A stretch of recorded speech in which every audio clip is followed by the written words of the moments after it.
Hey guys, welcome to this episode of Intentionally Blank D&D. I'm your DM Kyle. I'm joined by the lovely players Dakota, Levi, and Paisley. Don't you dare Hello. speak to me that way. Before we begin, does anyone have any Apologize. announcements? Hey guys, welcome to this episode of Intentionally Blank. I forgot to mute the stream, so I started to hear myself. Does anyone have any Oh, announcements? yeah, I feel the same way whenever I hear your voice, Kyle. Yeah, me too. I do not. I guess Besides- just that the end is near and that it's making me sad. So yeah, this is our last episode for this campaign. This episode will be quite different. We'll be going through the epilogue for each player, kind of talk about the state of the world after the last mission, And give up secrets about the next campaign. give up secrets about things that the Or players about to potentially happen in missed. the next campaign. Players potentially missed, That's the and most maybe important thing from them. some things that might have not been entirely clear afterwards. Yeah, apparently, it's okay for wives to keep secrets. and I told Paisley to keep a secret from Dakota for the About last the next campaign. for the last like See, I 3-4 can't- hours. I can't work with the DM on sneaky shit. It's just like too much for my heart. Anyway, This is my favorite episode. I'm just gonna like monologue for a second because it's the part where Kyle tells us you absolute dumb shits. You missed something that was super obvious and right in front of your face. And I think they're really important so that way we can like grievously like look back and be like, man, I was a dumb shit. Thank you. yeah, you're welcome. All right. Then if we don't have any more announcements, I'll get into last time. Levi's pregnant. Oh, Levi's pregnant. Yeah, we didn't tell you guys. Levi, what the hell? Yep, I was just trying to keep the secret, you know? Anyway. I've been wearing a lot of big Secrets. sweatshirts lately. Last Levi has time this on sweatshirt the only one D&D. wears. It's like when they used to keep talking and the teacher starts. The party of heroes last time gathered the goblins and did some last-minute recon and And gathering last time recon. of teleportation material. There they learned that the undead commander / dragon were waiting for them after some confusion on that front. No, I was clear. They regroup with the goblins and teleport into the main fortress with their 8 selected fighters, with the remainder goblins. Selected fighters and fucking that one stupid ass barbarian dude who didn't do shit. Yeah. With the remainder of the goblins flying in on griffins. A small discussion is held between Ashening, Asher's clone, and the commander, where he asks the party if they are willing to join his master, since Asher and his lord share a common master. Asher I was refuses. Like hell. Yeah, Asher refuses by blowing up some shit. Yeah. And so, therefore, Asher destroying hordes of enemies, Splink bouncing between the leaders, causing massive damage, and Hoovel taking out enemies before they can even move. A large fight ensues, and the party wipes out a large undead threat. Allies and enemies going down left and right, some getting back up. A final attack from Splink crushes the commander's skull and leaves a body headless. As the commander drops, so do most of the undead surrounding. The only undead still standing being the undead dragon Moors, seeing the onslaught in front of them, flees into the distance. So, with that being the case, the party regathers up takes the outpost, and we will jump into today's episode. So, the first thing that I have not told the players yet is More secrets. state of the world. While our heroes have been on Navasar, the rest of the world has been moving. Looking back on the main continent of Malum, we see the many of the northern cities have fallen to the undead threat. The group in Navasar was but a small number compared to the army moving across Malum. The threat itself started in Kesdon, right here, where many citizens died building the undead army. There, it's right there, guys. Both Havit and Ventento have also fallen, with Civatag and Hafnar being the frontline defense against the moving threat. We join our heroes shortly after their successful defeat of the undead presence in Navasar. Now, move this shit out of the way.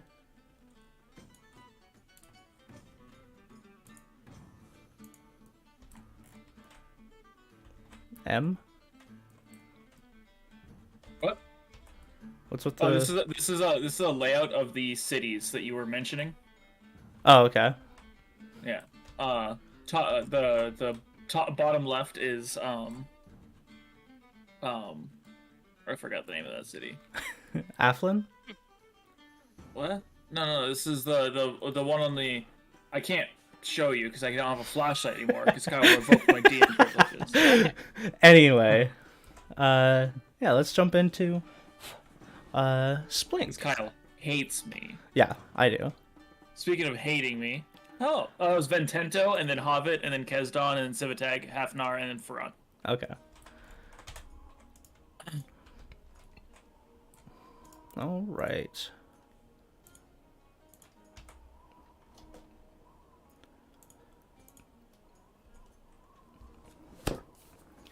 So, the first character that we're focusing on is Splink. So, after the battle, Splink stays on Navastar for a while. With the knowledge that the ruins are a treasure mine, he delves into more along with Janrin and Snowball.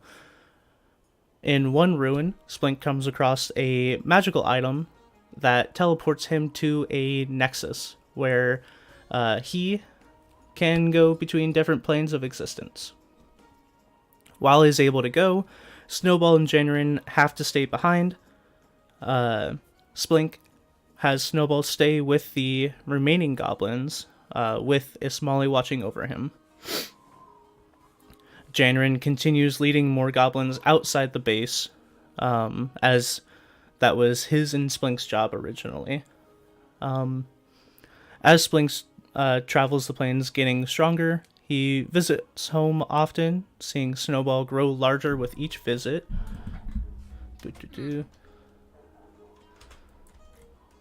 If I go to the cutscene... You gotta unhide it. Yep. And I go, bam. Whoa. We see Snowball has grown immensely. Aw. He's a, what are those called? Tarask? Float. Okay, I guess that. I was gonna say it looks like a floating, like the living islands. Oh, okay. The dragon turtle. Yeah. Yeah. They have another name, but I think a more traditional one. But the one from Avatar also. Wait. I thought it was lion turtle. It was yeah, lion turtle. lion No, turtle's it the, actually just clicked in my head after. But yeah, so eventually Snowball grows large enough to carry the goblins and their camp. As you can see, a couple little goblins on this.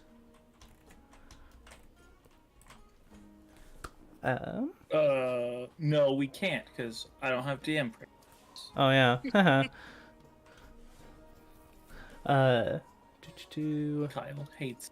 Yeah, I do. Sometime later, Splink returns and challenges Ismali to the title of leader. A spectacular fight ensues, with Splink coming out on top. The goblins thrive with Splink as their leader and Snowball carrying their village. A tradition is later formed where the leader is chosen by Snowball, or by who Snowball has formed an attachment to. Many generations down the line, that tradition has been upheld, and the island of Navsar becomes known as Goblin's Land. It's like no Not a man's lot of land. people, but not a cow. lot of people would probably contest a a village of goblins and a Tarrasque. Yeah, They're like, no, this is Goblin's Land. Why? They're just goblins. Yeah, they also have a Tarrasque. Yeah, Okay. maybe we fuck off. yeah. All right. Splink, do you have any last words or anything you want to say about that? I would just like to clarify something. The biggest reason that Splink would seek to travel the different planes was he was a Horizon Walker ranger. Those specialize in extraplanar activities and creatures. So Yeah, just he would be able to sense the different portals and Yeah, and various beings that would come through and be in different planes. yeah, and being that he can sense portals, he probably would have picked up something from the item that brings him to the Nexus, which probably just picked something up in his head. May have led him into this specific tunnel or ruin. But yeah, so it wasn't just, like for Splink. It wasn't just like, oh, let's just do this because it's because of his knowledge and Yeah. basing it off of what class he actually was. That felt like the natural progression of his anime protagonist montage. Main character energies. Blake is good. All right. Next, I'm bringing you guys over to this board.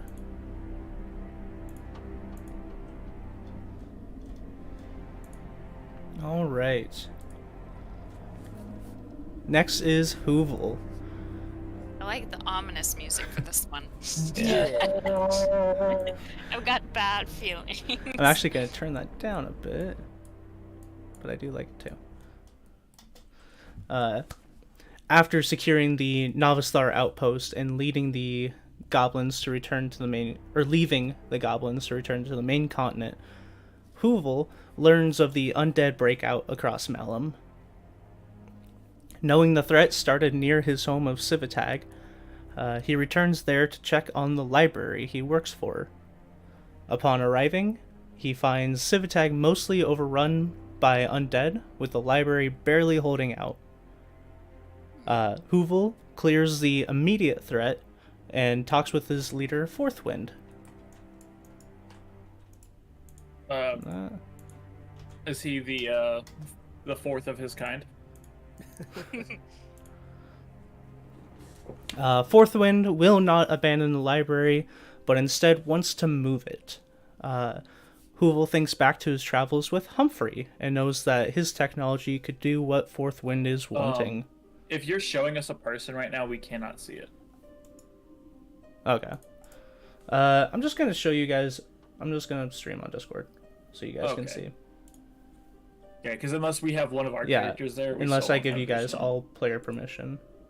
Yeah. I mean, you could just give us all DM permission. No, we know what you do with the Yeah. goats.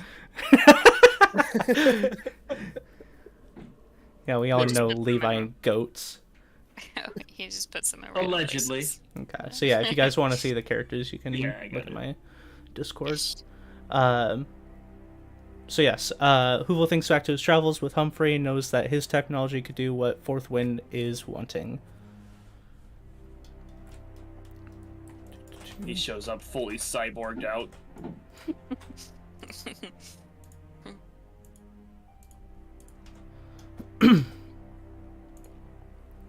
Hoovel sets out to find Humphrey and eventually does in Kosker, the city of adventurers.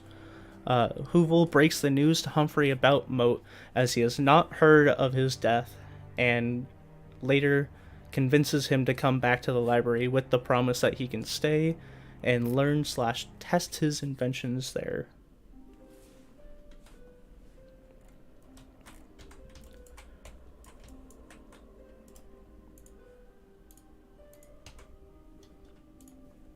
Arriving back at the library, Humphrey and Hoovel get to work, and with a combination of the brimstone that Humphrey uses on his ship and the thruster technology Hoovel uses on his wings, they get the library airborne. Hoovel spends his time after that sharing his knowledge that he has obtained with the library, going on missions to retrieve knowledge, whether that be going into abandoned ruins or making nobles who are stingy with their books disappear, and on occasion helping out his companions he's traveled with. Whoa, he's proficient in like illusion magic. He could just make other people disappear. Mm-hmm. It's the epilogue. I cast disappearing arrow. You shoot them and they are no longer part of the living world.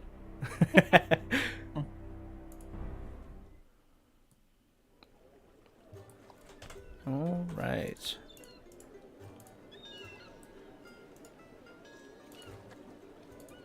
It's super funny, Kyle, because like you pull us to one of these scenes and it's just we just see like an empty fucking Yeah. some empty sand right I see your stream.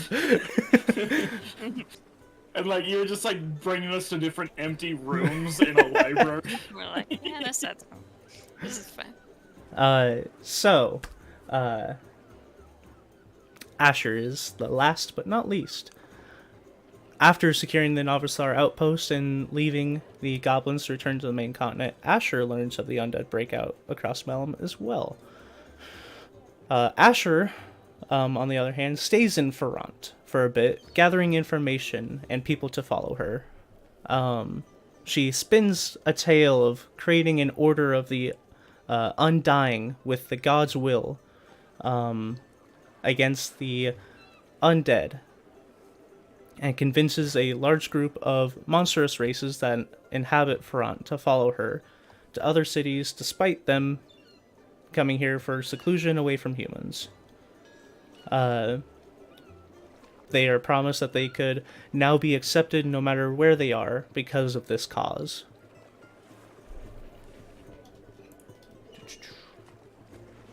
Leaving Ferrant with her band of misfits, Asher travels across the living inhabited cities on the southern side of the continent.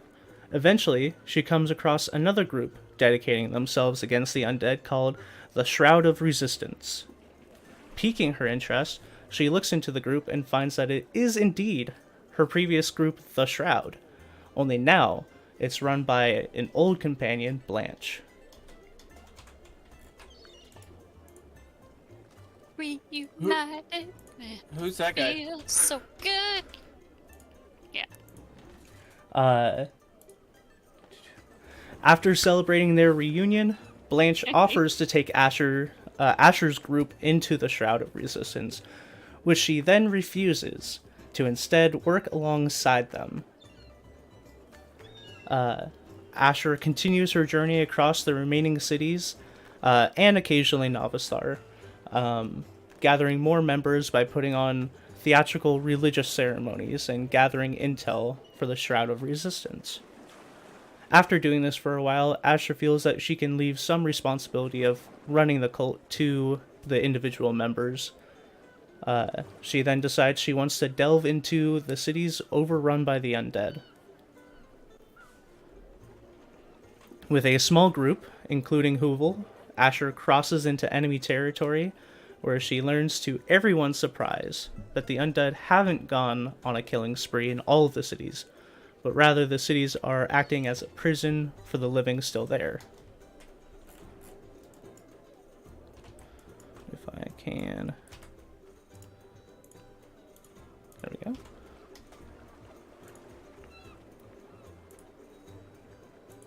She takes this opportunity to ravel some of the living in these prison cities by spinning tales of the resistance and her cult.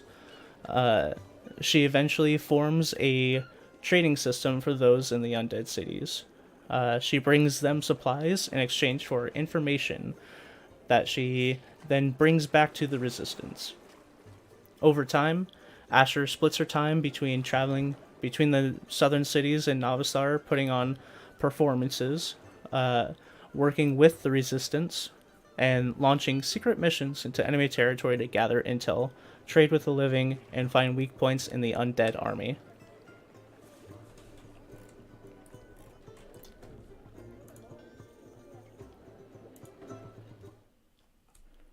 All right. Is there anything, Levi and Paisley, I didn't ask you at the end, is there anything that you guys wanted to specify or reiterate on your epilogues? No, it was pretty thorough. All right. Got Yeah. all the stuff I wanted. Especially the flying library, that'd be awesome. Yeah. No, the last fight was kind of a big turning point for my character. My objective was kind of like thrown off kilter. I had weak morals, weak objectives in the beginning, but like seeing like our big bad be like, you're one of us, no? And that was like, oh, damn, what have I done with my life? Yeah, so I thought I'd create my own, we're bad guys, but we're not bad guys kind of style cult. Yeah, guys. And that's Bad guys. that's like my bit, yeah, our cult's bit. It's like, we might be thieving bastards and a little bit monstrous, but we're not those guys. And yeah, that's our premises, really. We're not as bad as the other people. Yeah, we're just a little motley Yeah, it's crew. We're a little ragtag. The but, lesser yeah. of two evils. Yeah, yeah. I like how mean, you still call it a cult, though. yeah. I mean, that's I mean, a what part of else the is it gonna be? showsmanship to it. It's like, so like to get people's attention, I'm gonna be like doing weird, like elaborate ceremonies with like chanting and dancing as like a part of a bit. And the only thing that can really work is like cults with that. It's gotta be a little unhinged to pique the people's interest. We also have to think, like, most of the times a group going after the undead would be like clerics or paladins. Yeah. Paisley's a warlock. Yeah, I'm not good. Paisley's a warlock with a bunch of random citizens. Yeah. With the That is- spirit that's a to little make more it happen. culty than- Yeah. Yeah. I can't pretend to be a holy man, but I'm gonna pretend to be a holy man. Okay. Then yeah. This is not Nope. taking as long as I was thinking, but It's one of my Move favorite. on. Before you move on entirely, one of my favorite things is we got the best of both worlds. Still got to hang out with Splinka a little bit, but also you still managed to bring the OG crew back together with like Uval, me, and Blanche. Like, yeah, it all comes full circle. Yeah. Something I wanted to, so like I don't know if you touched base on this, Kyle, but mhm. yeah, anytime I intersect with the goblins, it's always like as honorable and any sort of like goodwill we can extend to them as much as possible, because like whenever my like weird group like comes into contact with the goblins, I'd like it to be extended as if it's like old friends crossing paths. Yeah, Yeah. I like that. Because, I don't know, goblins have a weird soft spot in my heart now. As annoying as they are. Oh, and Paisley, Clatter's dead. No! What the hell? Kyle, is that true? Moving on. What? No. You killed Clatter? Damn. Shake my head. You mean the not super heavy combat focused character in the middle of Kesdon? Yeah, that's fair. That's fair. He's not really great, like, in the social aspect, too, so I doubt he could, like, convince somebody to, like, take him along. Yeah, I got bad feelings about that. Yeah. Unless Blanche Yeah, trapped him for some reason. that's true. We did work together. To be determined. TBD. Survival. All Tune right. in the next campaign to find out if Clatter survived. My dude's just gonna make a beeline to be like, okay, where's Clatter? Like, ignoring the main It's story in your entirely. backstory that you have this person Clatter that you don't really know, but you want to know if he's Oh, I okay. gotta make a Minds, Tengu. yeah. I'm gonna make a Tengu and distant He's relative. my brother. Yeah. Yeah. Secretly, Clatter was from the from the other continent. Yeah, his name's Ratter. Yeah. No correlation, but yeah, we're brothers. It's Yeah. it's rattle. Yeah. Or crack.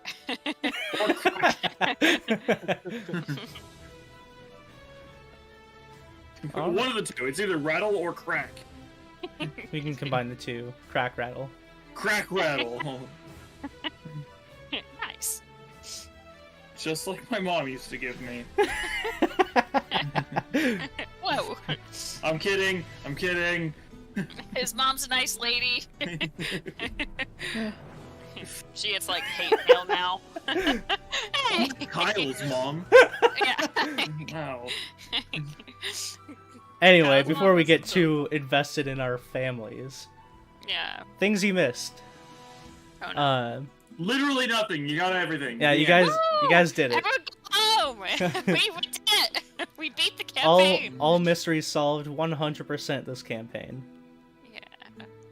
Yeah. So, in Kesdon, if you guys remember, you were kicked out for... It was not. Splink was That not, was but you as players were. You were kicked out for somewhat mysterious reasons. You went off and did a mission, and the guards came and got you, presumably because you guys killed some guy, and you came back to the trading district, and it was blown up, and there was undead everywhere, and the general told you guys this is your fault, and you should leave. Yep. That not our was... best work. That was Thurkir, the guys that you had killed. He was... I'm going to turn the music down a little bit.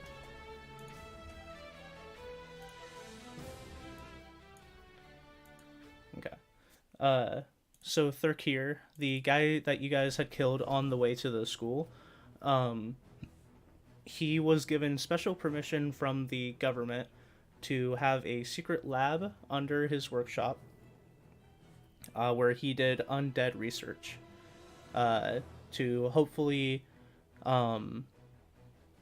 research them enough and control them so that they can do free manual labor for the government. Oh, and if he was using spell slots to keep them under control, and then he died, and he wasn't able to use spell slots to keep them under control anymore, they would go feral. Yes. And there was one specifically that was held that was particularly powerful, that was let out and exploded the district and left. Damn. So that was just a bit of an explanation on what happened there. And then also, you guys never got to fight the commander, but he was a high-level Echo Knight, which was pretty cool. Okay. There wasn't a lot that you guys missed in Kesdon. Just being in the Shroud, you guys were given access to a lot of the secret stuff. Like the underground passages and stuff like that. Ew, we did join up with like the secret keepers like right Yeah. out the gate. Asher's mom dad did not have a relationship with the Great Bear Syndicate. Sure. Even though you guys apparently really wanted that. It was a thing. It was pretty suspicious. Also, Paisley's mom dad died. I was What? surprised that you never even asked about, but I was like, well, if Paisley didn't ask about her, Asher wouldn't either. Oh, speaking of parents, They're when dead. the undead went to the tower, the Sivarag, did Hoovel's parents die? No, Civitag, the undead were pretty much like trying to get into the city, so Oh, okay. Hoovel's family would be all right. What about Splinkstad, who was the scavenger who gave him? Yeah, he died a long time ago, Yeah, I know. but know. he did give him some pretty cool items. Yeah, like those balls. Like Those the balls balls. my dad gave me. Yeah, He was the scavenger. yeah, you had like 8 of them, but Yeah.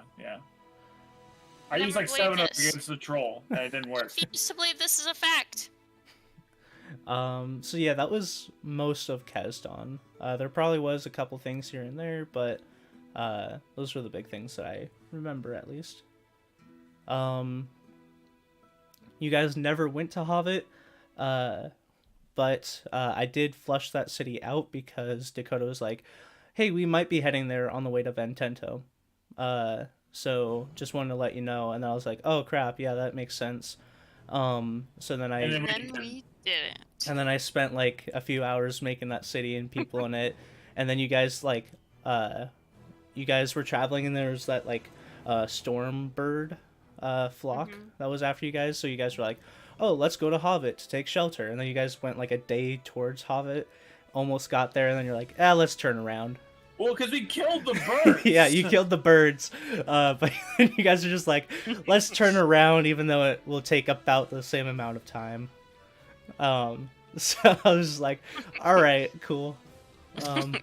But that's how it goes. You gotta keep him on his toes. Yeah. Can't Calculated. let you guys remember. Don't let your DMs get complacent. Yeah. Ventento was a really big one, because you guys were there. I gave you guys like 13 missions to do, and you completed 2 and then died. Yeah.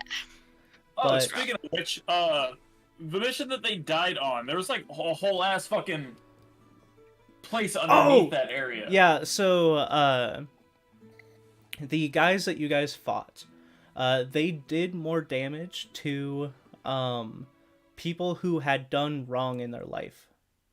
And they had advantage on things like when Asher and Hoovel kept getting like paralyzed. They could Oh, do that that bit. because you guys had done wrong in your life. Moat was immune to that because he had not done wrong in his life because he was created and had no sense of right or wrong.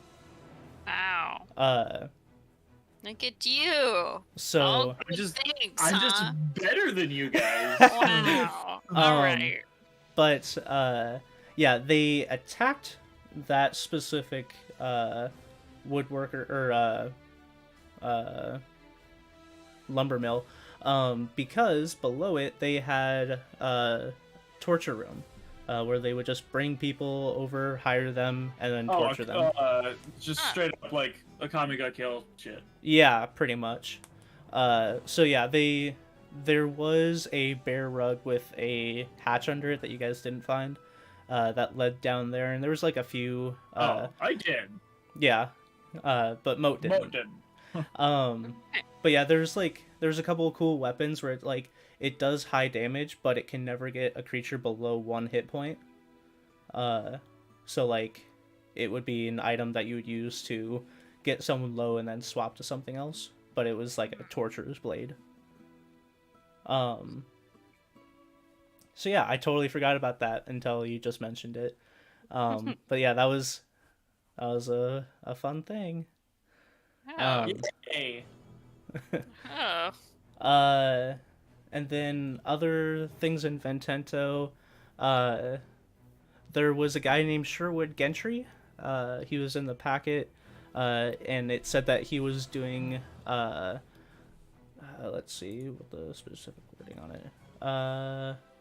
Sherwood Gentry. Performing illegal studies. That wasn't entirely true. He was a student under Thurkir, who was the undead guy, and he pretty much just left and continued his studies, but the government didn't want him to be studying undead without their direct supervision. So that was his thing. And he had a small workshop underneath Ventento. Gunther, the redhead boat worker that you guys talked to a I was little gonna bit. ask about him. He did come from Expunga, the northern continent. So he, but he was not a spy like they were thinking he was. He was just a refugee, he was he was a refugee, but or I guess maybe not a refugee, but like You know, what is it? immigrant. yeah. He was still doing some nefarious thing, quote unquote nefarious. He was shuttling people between the two continents. So he wasn't a spy like they were thinking, but you guys could have still found some things on him that they would have found interesting. And also, it would have been a way for you guys to escape to the northern continent if you had wanted to. Just get away from the government. Oh, we could have been out. Yeah. Instead, you died. Instead, we died. There was a cannibal cult. Just I pretty much after I made the town, I rolled random dice and counted who was in the cult, and it was going to be a random number of civilians that seemed normal. It was all of them. All of them. It did They turn were out to all be part of the cult. it did turn to be quite a few of them were in this cult. But yeah, so a bunch of people in the town were just cannibals. And then the last thing there, and the biggest thing, was the Miracle Mercenaries, the group that you guys joined up for a bit. The higher ups, you guys were told that they were weird, and when you guys saw them, they kind of just like were very robotic in the way that they acted. It's because the higher ups were being mind controlled by like not a mind flare, but similar to where they can. It was like one large like brain creature that was controlling all these different things, but the leader of the Miracle Mercenaries was controlling that creature. So the leader of the Miracle Mercenaries was just a guy. He wasn't being controlled. He was controlling a monster that was then controlling like 20 people. And pretty much just using them as chess pieces. Well, that was terrifying. Yeah. We just let that continue to happen. But yeah, so there's that. You guys never went to Civitag or Hafnar. So there's not much that you guys missed there because it wasn't really even a Or thing. we missed everything. You missed everything. You guys also never went to Athlin. So nothing missed there. You never went to Zoros or Kosker. Ferrant. Not a whole lot missed here, actually. You guys did a lot of it. If you guys got into a disagreement with any of the town's members, like you guys stole something or they accused you of doing something, excuse me, there was a very specific fighting pit that they had that you guys could have just brawled it out. Also, the pirates, after they fled, they went up north. The pirates are actually really interesting. So I had the head pirate guy that looked really scary with like the chops and like bloody. His name was Bloody Jaw. Nice. Classic pirate name. He was a total pushover, and it was kind of like Ainz from Overlord, where he just looked scary, so people followed him, and then he would say things, and people would rationalize that into being a scary pirate. Yeah, because Ainz is notoriously a weak character in that anime. He's not a weak character, but you know what I mean. He'll say something and people will be like, "Oh yeah, that makes sense. You want us to go kill all these people?" And he's like, "No, I don't." But yeah, so he was like, I know what you mean. yeah, he was a total pushover, and that's why they fled, is because he was not willing to stick around and fight people that were killing his men left and right. Fair. All right, and then last place is Novisar, and then I have other random things. So Novisar, let me pull up a map of Novisar actually. Oh. Excuse me. Good bless you. So in Novisar, there was one more ruin near the bottom of the frozen river that just wasn't marked on the map. And then there was also one on the lower right end of the island that wasn't marked. So if you guys had done like an in-depth search of the continent, or just follow the frozen river, you would have found another one.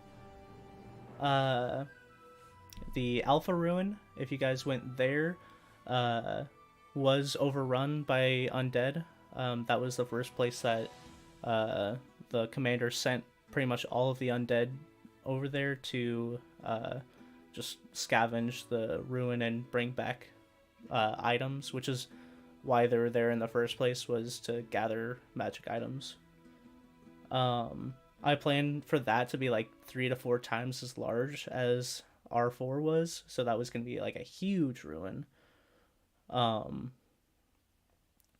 That's also where the 3 adventurers that you guys met, they did die on their way back, so they weren't going to show up. Swixen and the Wendigo. Swixen, unfortunately, was not the Wendigo. You lied to me. The Wendigo was the second experiment in Swixen's research. The first one being Yef, that was still there, and he was a failed experiment. And Yef, I have no idea who you're talking about. the first Wendigo that Splink made friends with, quote unquote. Nope. But he was a failed experiment and just left there to rot. And the second one got out and killed all of the dragon people and then left. Let's see. And then the second time you guys went back there and you heard the Wendigo from far away, Swixen had captured it and was torturing it. Or running experiments on it, sorry. And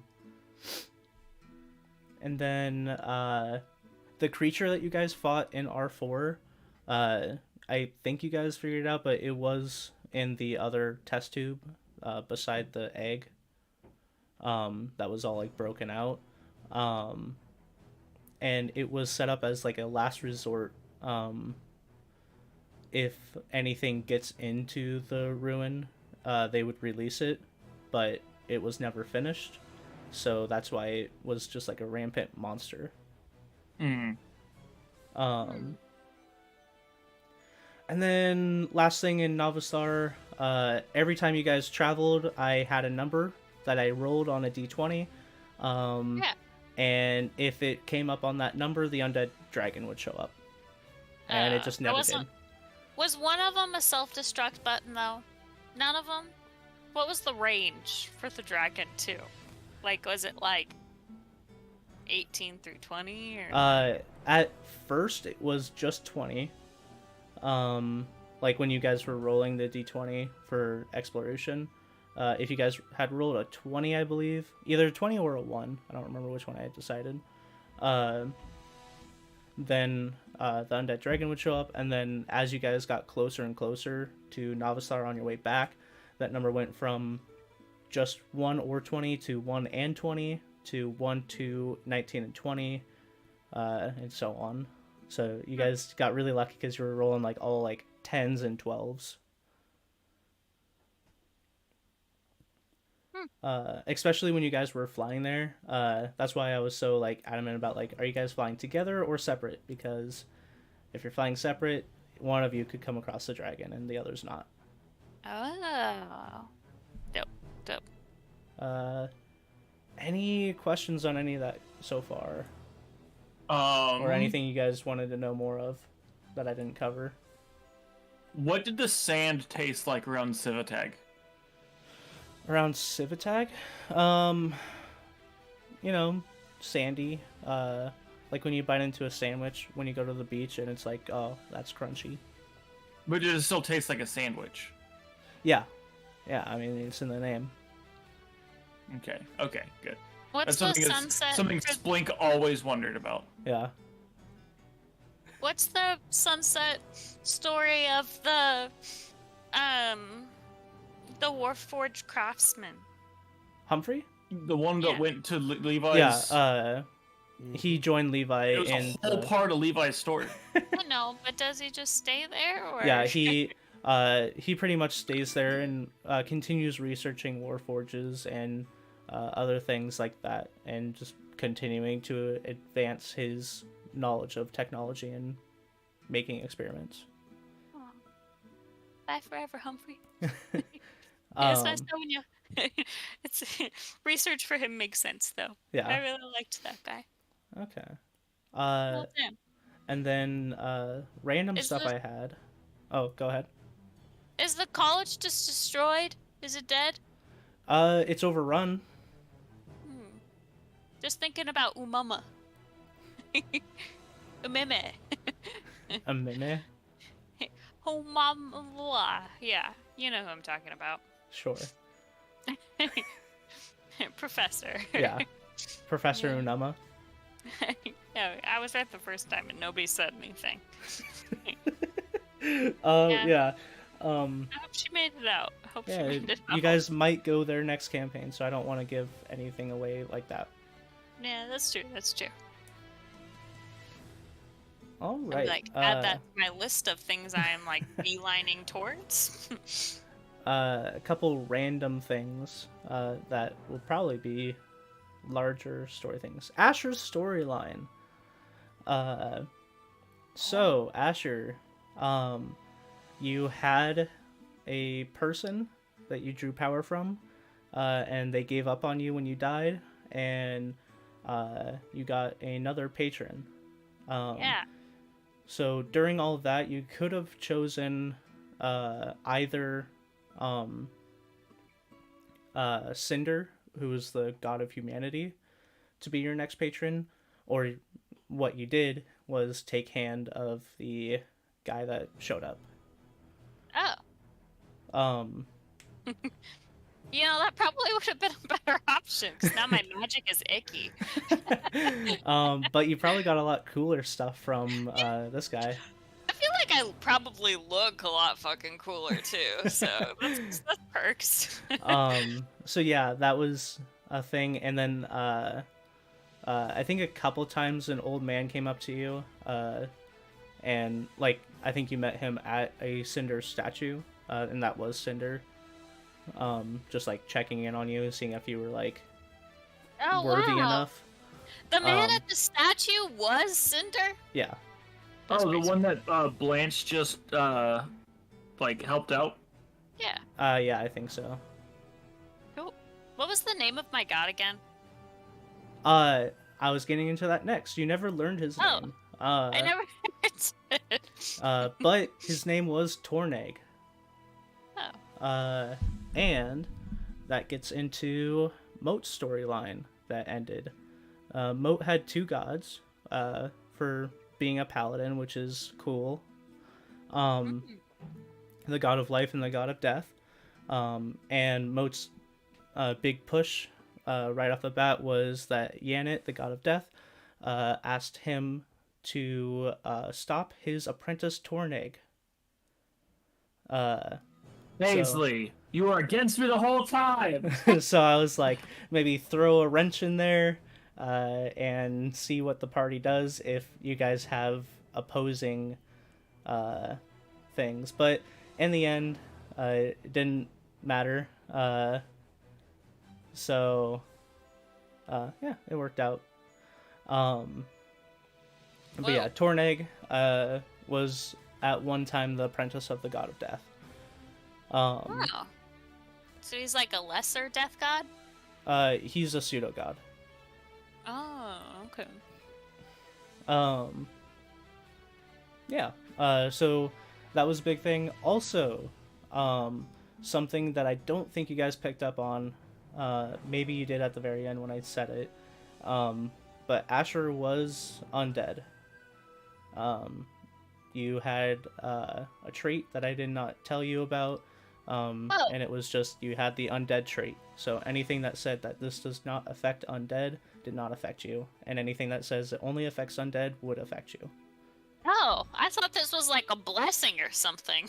Yeah, so... Oh my god, I was like, nice, thanks. High five, mystery man. So when you... to be the chosen one. Oh, I'm just undead. Yeah. So... Wow, now my dude is like gonna fight a whole bunch of undead being like, we're not the same. And I'm like, literally the same. So when I had you guys reviving, when Blanche was watching Yanet, who was not made himself known yet, but when he was watching him look over you guys, Yanet revived Hoovel, but he didn't revive Asher. So Asher was revived by her patron, the god of undeath. And then also, he gave you that really cool ability to revive someone once every week. Yeah, that was a fucking nuisance. And really cool ability? You mean a chore? every time you revive someone, they would gain the undead trait. Oh no! I was creating new undead. Yeah.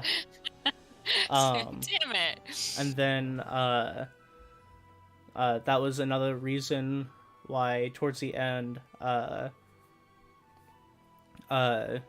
the commander told you that you served the same master as his master. And that was the thing is Torneg had given power to multiple people but wasn't directly involved. The power he gave you was to revive people slowly, turn them undead, but they would still have knowledge and like their class and everything about them would remain the same. They would just be also undead. Whereas the other guy got the ability to create massive amounts of undead, but it would take a very long time because he would have to reteach them everything because they would just be undead. Huh. Wow. So that's why there was only a couple undead that were knowledgeable, like the commander and stuff. And that's also why they wanted you to join, but you declined them. Yeah. But so yeah, that was Asher's storyline that I was thinking about. Hoovel's storyline was going to be the next story arc once you guys got back to the continent. If you guys were like fighting on the front against the undead, one of the places that people would have tried to send you was Civitag, and you guys were going to go through Hoovel meeting his parents, meeting Fourth Wind, and stuff like that. And pretty much what the library is like just a collection of all knowledge. You guys could have at any point gone there if you guys had any questions about anything, and just looked it up in the library. And it's like just a collection of all the knowledge that Malum has to offer. And that was also Levi's job, was collecting information on like assassin-y type stuff. Yeah. Let's see. I'm gonna save anything about Blanche other than he's now the leader of the Shroud, just in case that ever comes back up. And then I talked about Moat's storyline in Asher's storyline. Splink we talked about a little bit. It was a little different with Splink because we didn't really come up with like a large background between me and Dakota. But kind of what we talked about during Splink's epilogue was the plan. Yeah. No, I think that is fine. Like where Splink is at. The background for Splink was mainly just like you were already planning on adding in a goblin. Mm-hmm. Yeah, that was the whole thing. Is like you guys were gonna meet the goblins soon, so it makes sense. And me and Kyle talked about it a lot. The Moat as a character, main reason he was brought in was because it was our the first opportunity within one of our campaigns that a gunslinger would be viable. Mm-hmm. And I never got to play a gunslinger class, so I really wanted to. But I hate fighters. I think that they're so boring to play. So I got very bored with the character quickly. So we were talking, and he was about to introduce the goblins. Yep. So I decided to make a goblin. Yep. Yeah. Is there any other inkling questions that you guys had? Because that's everything I have on my notes. But if you guys had any other things that were missed. Not that comes to my mind. All right. Yeah. Well, that was a pretty short session. I did fucking nail it, though. I told everyone it would be probably a little less than an hour, and it's been 57 minutes. So Yeah, that's pretty serious. Let's just postpone for about all right. 3 minutes. Yeah. Okay. 3 minutes of silence. Yep. Yeah, let's just do like awkward silence for like 3 minutes.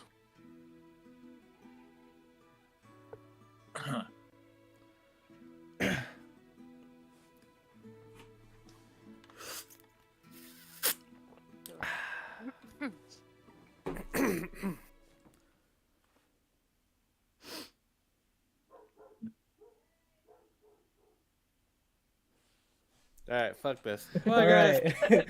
Thank you, everyone, for joining us. Please join us next time for Campaign 3, which will hopefully be starting in the next couple months. Yeah. We're going to be taking some time to... I guess we could have been talking about this for 3 minutes. We're going to be taking some time to get the Campaign 3 started. Just so you guys know, Campaign 3 will be involved, or will be taking place in the Pathfinder 2E system. Mm-hmm. So we are still in the process of learning that, getting familiar with that, and doing everything we need to for that. But bear with us while we do it, because it'll be our first actual campaign with Pathfinder 2E. We may have one extra person joining us for those sessions, so we may actually have a party of 4. It's still going to take place in Talespire, so you'll still see all the Talespire, and we'll give you Talespire updates and news as we get them. Yeah. Maybe we'll have some one-shots for you. We love playing seasonal episodes. I know I wanted to try my hand at one. Yeah. Depending on how much I suck or not at DMing will determine if we air it. So maybe you get that, maybe you don't. Deal with it. Deal with it. Yeah, but thank you all for joining us, and we will see you bitches next time. See you bitches next time. Bye.